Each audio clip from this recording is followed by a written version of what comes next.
we've got a beam rotating about an axis through its center. We impose an r-axis parallel to the beam with its origin at the center. We consider a small increment of length delta r at approximate distance r star from the axis.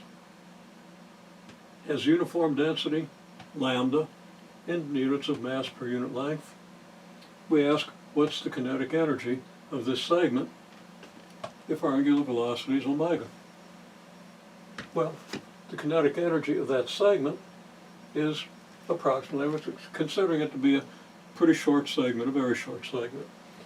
Kinetic energy is going to be close to 1/2 mv squared, where v is the velocity at some point within the interval.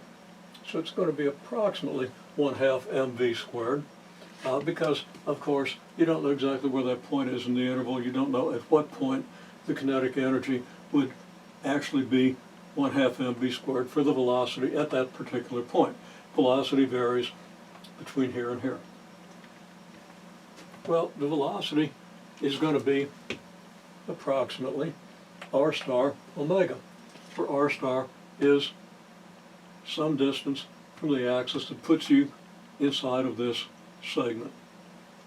So kinetic energy, 1/2 of the mass times velocity squared, that's going to be approximately 1/2 m times quantity r star omega squared. The mass of that interval is going to be the uniform density, mass per unit length, times the length of the interval, which is delta r. So the kinetic energy is 1/2 lambda delta r, that's your mass, times the square of your velocity, which is going to be r star squared omega squared. Now, if the length of the beam is L, then by breaking up the beam into little segments of length delta r, delta r1, delta r2, up through delta rn, let's say, with typical segment delta r sub I,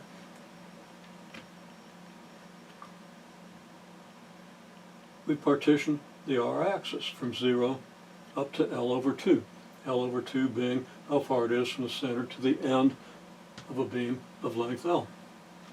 If we look at the ith interval, there's r sub I minus 1, r sub I. So we take this interval, we bring it over here. Here's our r sub I minus 1, r sub I, our interval of the r-axis, with some point r sub I star within the interval. We notate delta r sub I to be the change in r from here to here, and that'll be r sub I minus 1. Delta m sub I, the contribution to the mass. It's not change in mass. I can use delta for a change in a quantity, but I can also use delta for the contribution of a quantity to the total mass. But the mass of that interval, delta m sub I, is lambda times delta r sub I, just like mass is lambda delta r. We now have a notation for the length of the ith interval, which we multiply by the mass density. So the kinetic energy is 1/2 lambda r sub I, the mass contribution, times the square of the velocity at the sample point. Now, at angular velocity omega, the speed at the sample point is r sub I times omega, because r sub I is the radius of the circular path followed by this object.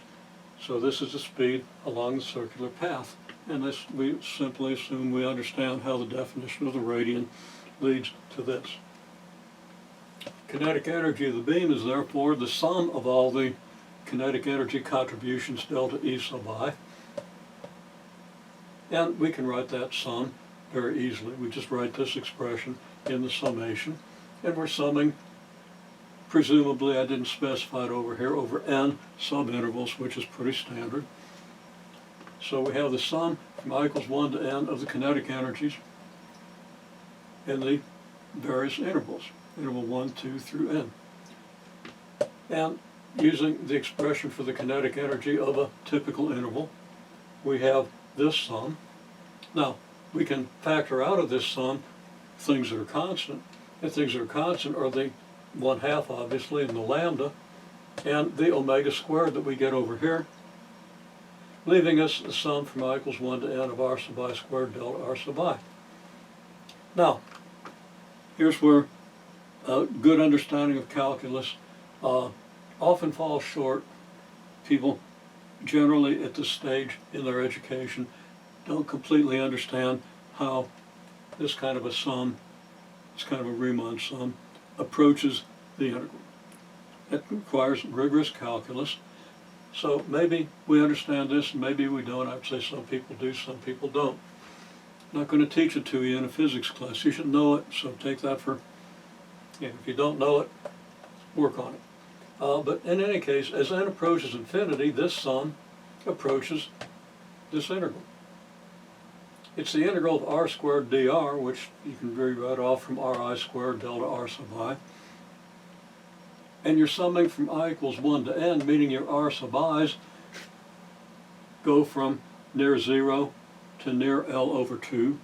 And as the intervals shrink down to nothing, the r sub i's, the first r sub I is going to be essentially at 0, the last one will be essentially at L over 2.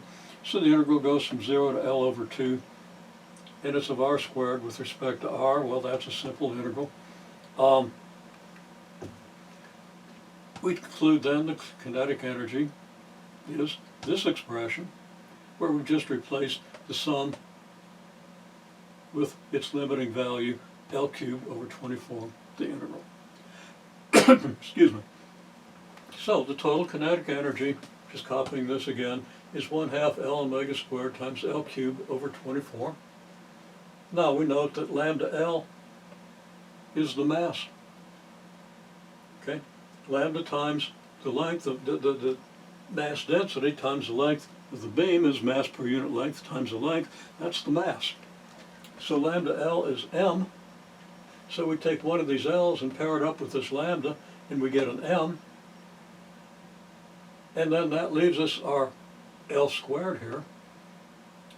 And we've got 1 over 48, because 24 times 2 is 48.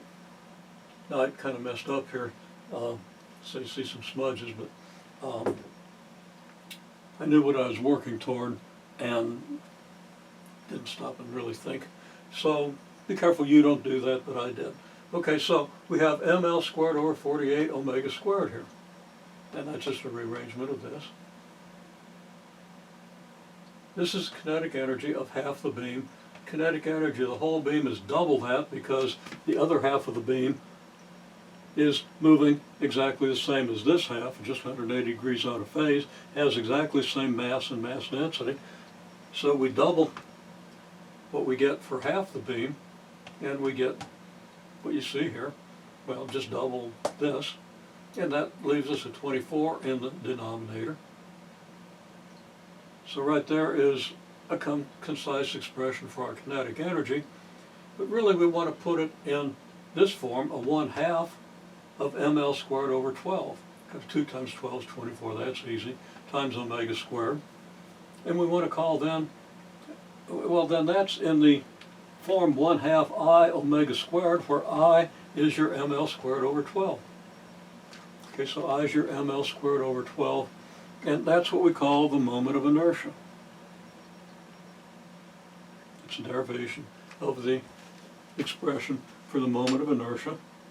Now there's a formula for the type of integral you do to get this thing, but I like to do it in terms of the kinetic energy, because this gives it real meaning, and I think that's pretty close to the way the Young text approaches it. Since that's a text we're using,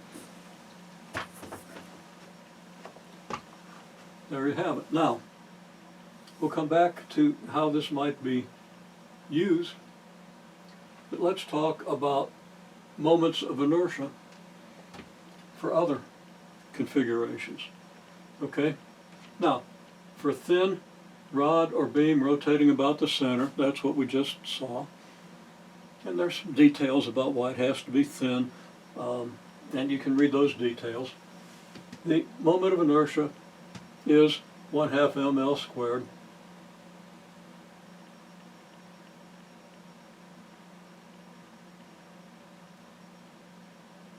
And that's completely wrong. 1/12 ml squared. Okay, just needed to write an extra one. And I used that down here. Just didn't write the 1 in front of the 2. That's a little embarrassing, but I'm used to it. Okay, so if we rotate about an end, and of course that's the difference between rotating about the center and rotating about the end. If we rotate about the end, the average distance of the points on the beam from the axis of rotation is double what it is if the beam is rotating this way. And because of the way the velocity depends on the radius and the kinetic energy on the square of the velocity, the fact that the points are twice as far in the average gives us 4 times the moment of inertia. So compared to this, if we rotate, where we're rotating about the center, if we rotate about an end, we're going to multiply this expression by 4. Now we could equally well just integrate, very similar to what we did, from 0 to L, but we'd, and we'd get the same thing. So you could do that. But here we have it, and of course that leaves us 1/3 ml squared. So this is a formula for a beam rotating about its end. That's going to be important if we think of a rod as being a physical pendulum. That's going to become very important. Okay, uniform disk rotating about an axis through the center.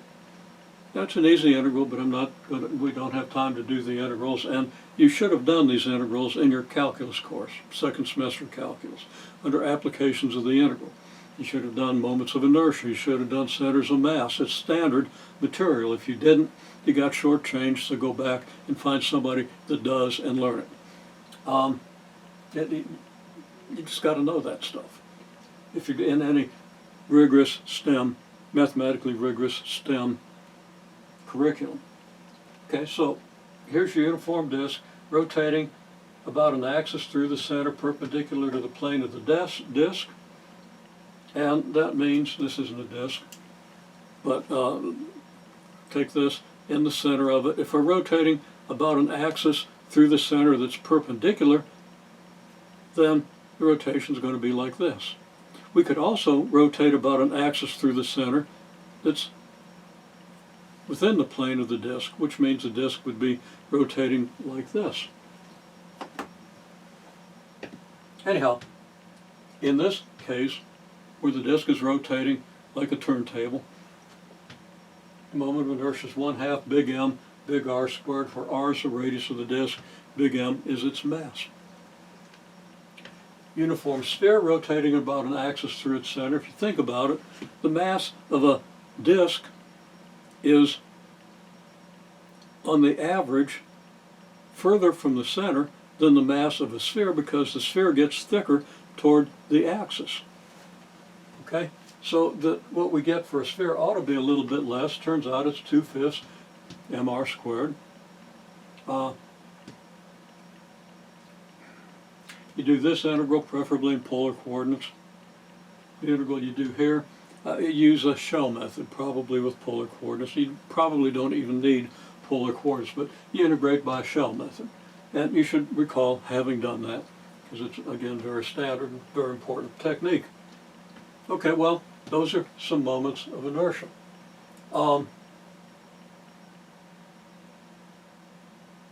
I do a couple of things over here that I could do now, but I'll mention this now. Okay, the experiment we're going to do involves a rotating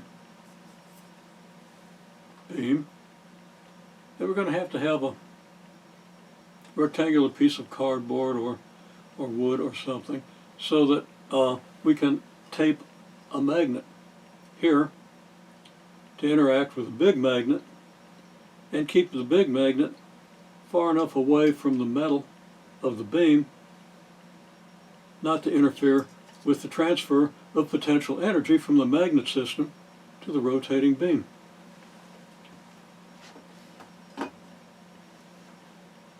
We're going to be looking at kinetic energy. We have to look at the kinetic energy not just of the beam, but of those extenders on the end and even the little magnet.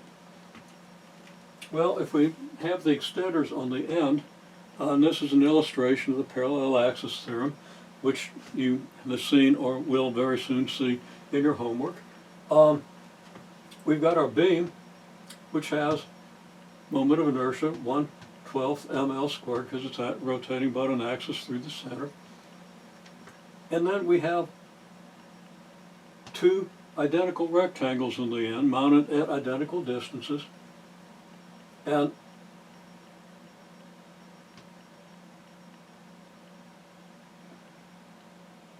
yeah, okay, I've got all the symbols. The mass of each of these is going to be big M sub RECT for rectangle.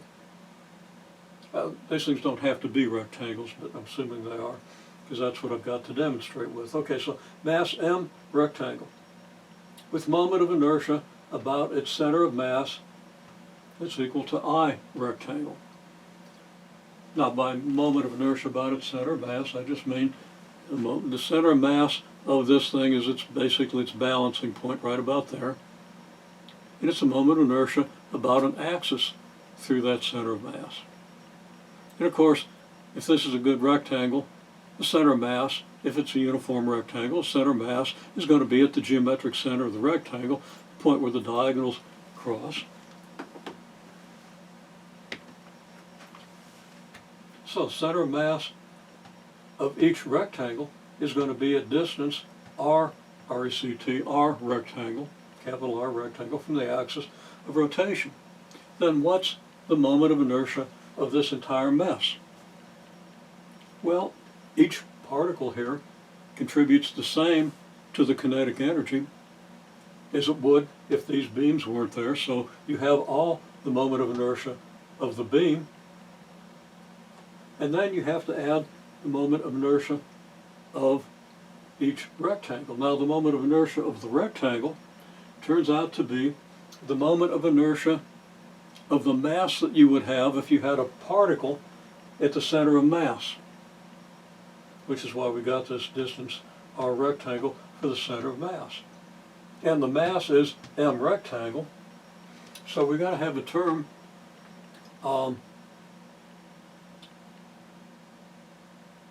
MR squared, MR rectangle squared for each rectangle, because that's moment of inertia that we get for each rectangle. Of course, we have it twice. It's a moment of inertia you would get if these things were shrunk to points. There's also a moment of inertia of the rectangle about its center of mass. And we've got to add that. And of course, we've got to add it twice, and I only added it once. So I've got another correction to make. It's twice the moment of inertia of the rectangle. Here and here, plus mr squared times plus mr squared is 2mr squared, so twice the mr rectangle squared, which is twice, again, the moment of inertia you would have if you shrunk these things to points. Okay? Okay, well, there we have it. Now, another thing. Let's consider a mass M. We're going to talk about, ultimately, about what it is that probably slows this rotating system down. We have the experience that, we give it just any decent velocity, it'll keep rotating, coasting for 5 minutes or more. So we want to get to what it is that slows it down, and that's torque. So we want to define torque. And then see the relationship between torque and moment of inertia and angular acceleration. This is going to be a simple expression very much analogous to Newton's second law. And I actually don't see it on this board, it comes up on the next one. Okay, well, we're just starting the process. So we consider a particle of mass big M at distance r from the axis of rotation and connected to the axis of rotation by a massless rod. There's no such thing as a massless rod, but we're going to imagine that there is. We make, in the real world, we make the rod as light but strong as possible and put as much mass as we could out here and have the mass of the rod, or the moment of inertia of the rod, making a very small contribution. Anyhow, here's our model. Okay? And actually I'm a little premature in having mentioned torque. It's not what I'm doing here. I do that right about here. Right there you have it actually. Okay, at angular velocity omega, speed of this mass is big R times omega, for the same reason we saw it before. Kinetic energy, therefore, is 1/2 the big mass times the big R omega squared, quantity squared, which is 1/2 of mr squared omega squared, and that's 1/2 I omega squared, but now I is big M R squared. We didn't have to do an integral to figure out what the moment of inertia of this mass at this distance from the axis would be. It comes out very straightforward. If we have a bunch of masses connected by spokes, massless spokes, centered at our axis of rotation, what's the moment of inertia here? Well, each particle requires the same energy to get up to speed as any other, if they're identical. Okay, if they have identical masses, so to get the total kinetic energy, you just add up all the individual kinetic energies, and that leads you, after a couple of steps that I'll let you think about, to the fact that the moment of inertia is just the sum of the moments of inertia of all the particles, and that's always the case, which is the sum of the small masses times big R squared, which is the total mass, big M, times R squared. So that in both this case and this case, you have moment of inertia is big M times R squared. And that's going to be the case whenever all the particles are at the same distance from the axis of rotation. And it doesn't matter even if they're all the same. Even if they're different, the sum of the little masses is the big mass. Okay, and a uniform hoop of mass big M and radius R, well, the moment of inertia is again I time equals big M times R squared, because big M is the mass you get when you add up all the masses of the particles that make up this hoop. Now there are a lot of particles in that hoop, but you add them up, you're going to get this mass. And because of what we said here, you add up all the moments of inertia, you get the total moment of inertia. And the moment of inertia of every particle is its little m times big R squared. You add them all up, you get big M times R squared. So there's your moment of inertia for a hoop. Now I'm going to talk a little bit about the magnet system that we're going to use. We're going to put the extender on here, we're going to strap a magnet, we're going to put another magnet here, and then we're going to see what happens to the motion of the system when we release the magnet, converting its potential energy to the kinetic energy of the rotating system.